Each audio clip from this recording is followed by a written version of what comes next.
Nesse vídeo, nós vamos modelar através do programa F-Tool uma das vigas que já foi resolvida num dos exemplos, num dos vídeos anteriores, através do método das seções.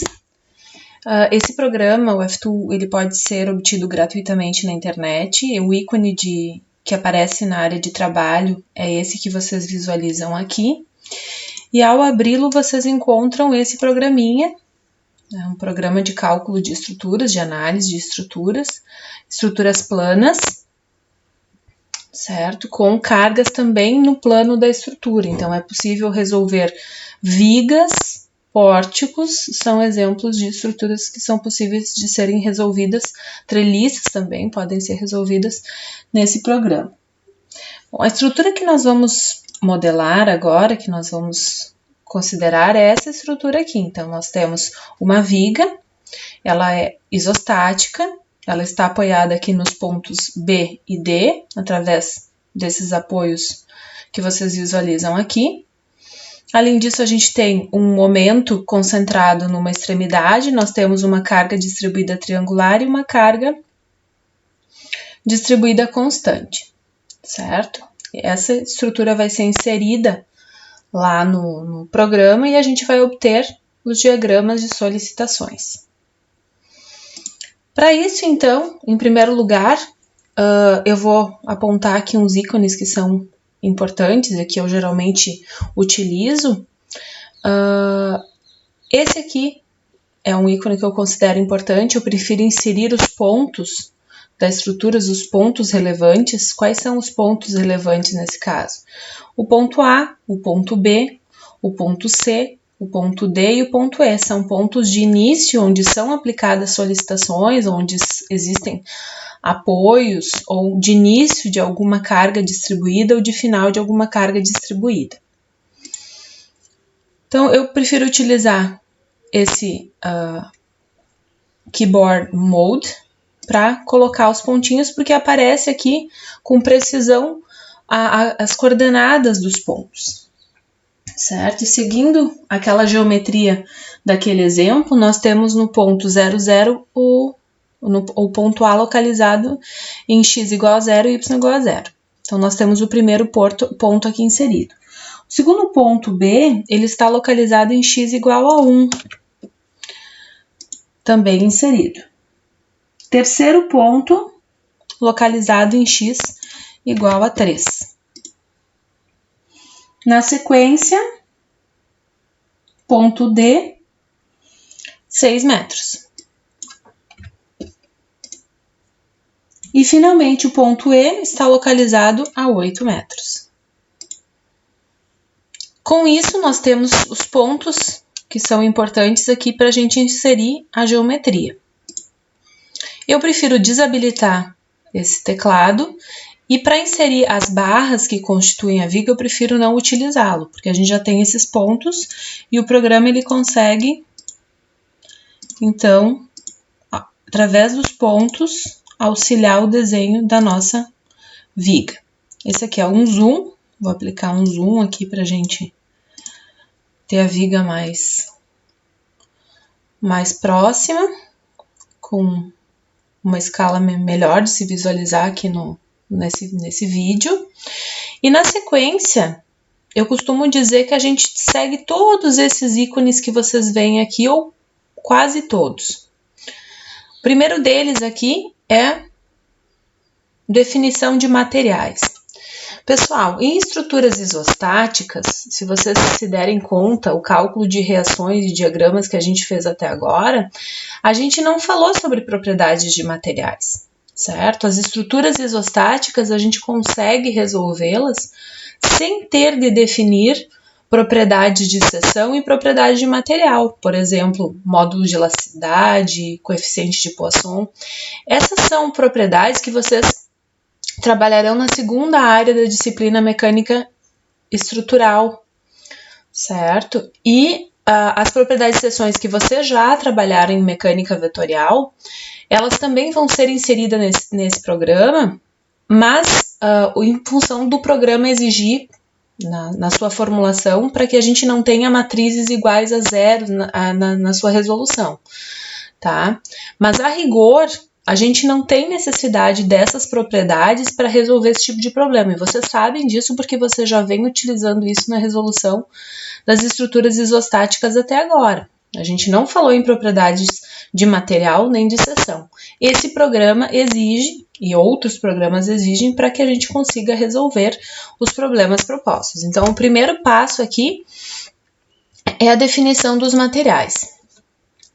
E é preciso aqui chamar um material. Eu vou chamar de M1, tá? E já vou definir aqui como um concreto, não um aço, pode ser qualquer material.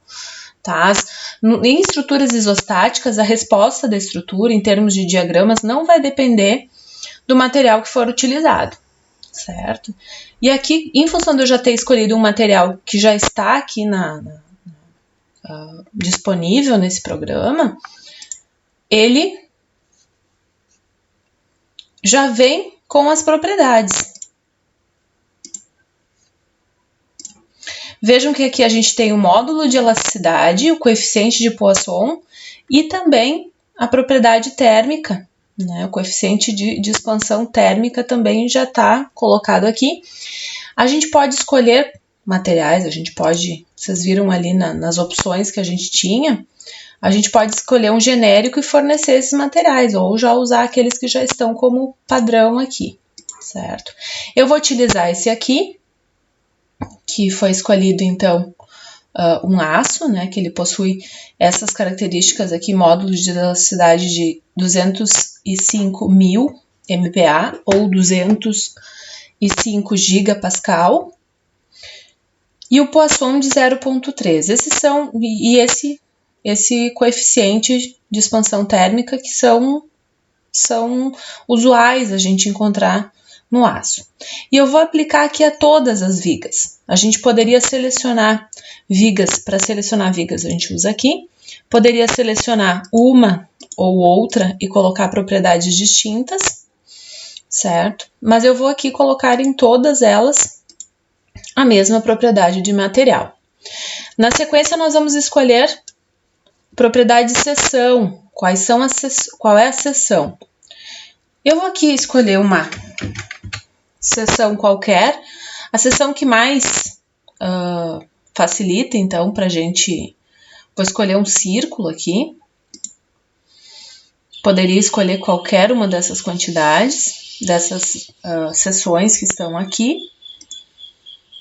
E sendo um círculo, a gente só precisa definir o diâmetro. E eu vou escolher aqui 400 milímetros. Novamente, vai me fornecer todas as propriedades dessa seção, posição do centroide, área.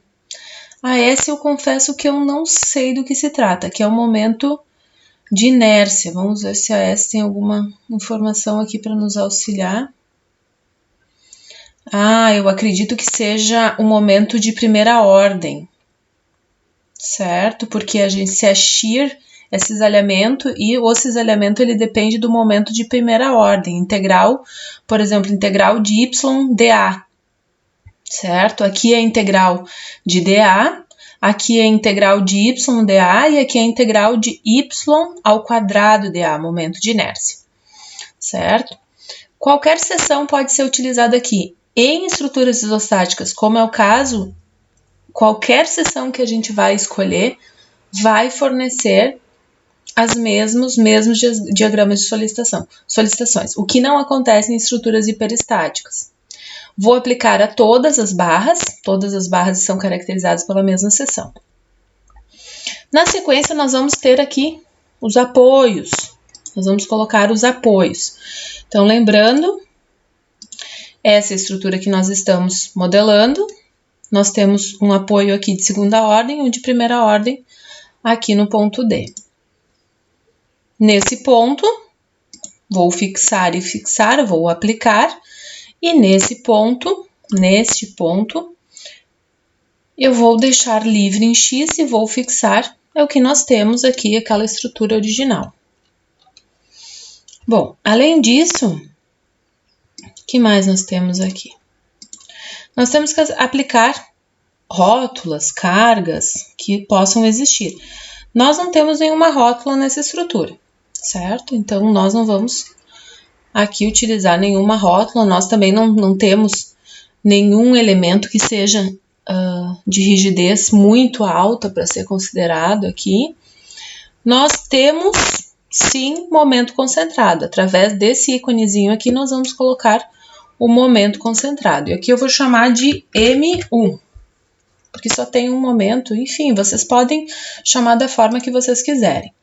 E a gente tem um momento aonde? O momento ele acontece aqui, certo? Nessa extremidade, 10 kN vezes metro. 10 kN vezes metro aplicado nesse ponto. Temos aplicado o momento. Aqui também nós temos a possibilidade de aplicar momentos em extremidade de barras quando acontecem rótulas, não é o caso desse exemplo. Aqui nós temos também carga distribuída, é o caso constante, né? Aqui é distribuída linear. Então, aqui nós vamos colocar um Q1, vou chamar de Q1. Sempre esse ícone ajuda a criar uma carga, um material, uma seção, nomeamos. E essa carga, ela pode ser tanto distribuída em X quanto em Y. No nosso caso, nós temos uma distribuição em Y de menos 10 kN por metro. Então, é menos 10 kN por metro. Essa é a barra que vai receber. Nós vamos selecionar a barra e aplicar. Vejam que está aqui. O que falta ainda é essa carga distribuída triangular, que começa no ponto C e vai até o ponto D. Bom, selecionamos aqui esse item, criamos aqui um Q2 e temos distribuição, não é em X, é em Y, começa com 30, menos 30 e vai até 0. Então, o primeiro ponto é menos 30 e lá o último é 0. Nós temos aqui essa barra e nós vamos aplicar nela. Vejam que é exatamente a estrutura que a gente tinha se proposto a modelar, certo? Tem aqui algumas ferramentas que podem ser interessantes, por exemplo, fazer a medição aqui, indicar a geometria. Vejam que é exatamente aquela estrutura inicial, certo? O que mais também? Bom, basicamente a gente já inseriu tudo que era necessário. A gente pode mandar, então, mostrar os diagramas de solicitação. Como é que estão? Como é que a gente faz isso? Através desses ícones que vocês veem aqui, certo? Por exemplo, esforço normal. Só que antes de fazer isso, é necessário salvar, tá? Ele vai exigir, por mais que a gente clique aqui, ele vai exigir que a gente salve, certo? Então, eu vou salvar aqui na área de trabalho, vou colocar exemplo 2, por exemplo, vou salvar. Vejam que nós não temos nada em termos de normal, isso era esperado. A gente pode também vir aqui e mostrar as reações. Se a gente quer que mostre as reações e os seus valores, a gente clica aqui. Vejam que aqui a gente obteve 16 e aqui 49, que era exatamente o que nós tínhamos, 16 e 49, certo? 16 e 49. Como essas cotas aqui estão atrapalhando, eu vou tirar daqui. Então, aqui o diagrama de normal, nós não temos normal nenhum, que era já de se esperar, certo? Vejam que nós não temos nenhuma força em X, então esse apoio não absorve nada e, portanto, não reage com nada em X, e nós não vamos ter também diagrama de normal em toda essa estrutura. Em compensação, cisalhamento, nós temos sim, nós temos cisalhamento, certo? Então, aqui nós temos um trecho sem cisalhamento, aqui nós temos uma quantidade constante, aqui nós temos aquela parábola esperada, uma vez que a gente tinha carga distribuída triangular, e aqui nós temos uma reta, uma vez que nós tínhamos carga distribuída constante. Esse também foi o diagrama que nós obtivemos, observem, comparem. Esse foi o diagrama que nós obtivemos quando a gente resolveu esse problema à mão, certo? Eu acho que se a gente chegar aqui, a gente consegue visualizar que essa distância aqui em x, vocês conseguem visualizar essas distâncias aqui, tá? Essa distância aqui onde o cortante é igual a zero é aproximadamente 3,6, certo? 3,6. Que bate, então, com o que a gente encontrou lá, tá? Porque essa distância aqui é 1, mais, que bate com esse valor aqui. Aqui nós temos 1 mais 2, 3. Como essa distância é 3, aqui é 0,6, aproximadamente 0,6, que foi o que a gente encontrou também aqui. Vejam lá embaixo nas coordenadas. Finalmente, momento fletor.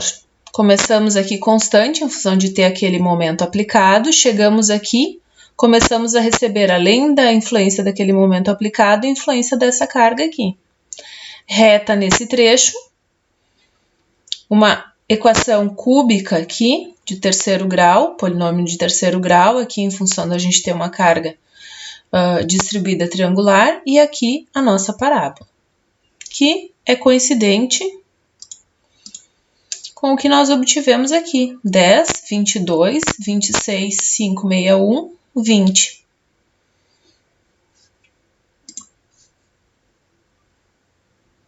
Aqui a gente pode, inclusive, melhorar essas unidades. Por exemplo, a gente pode formatar aqui para ter uma força com uma quantidade maior de unidades, mesmo para o momento. E aí a gente consegue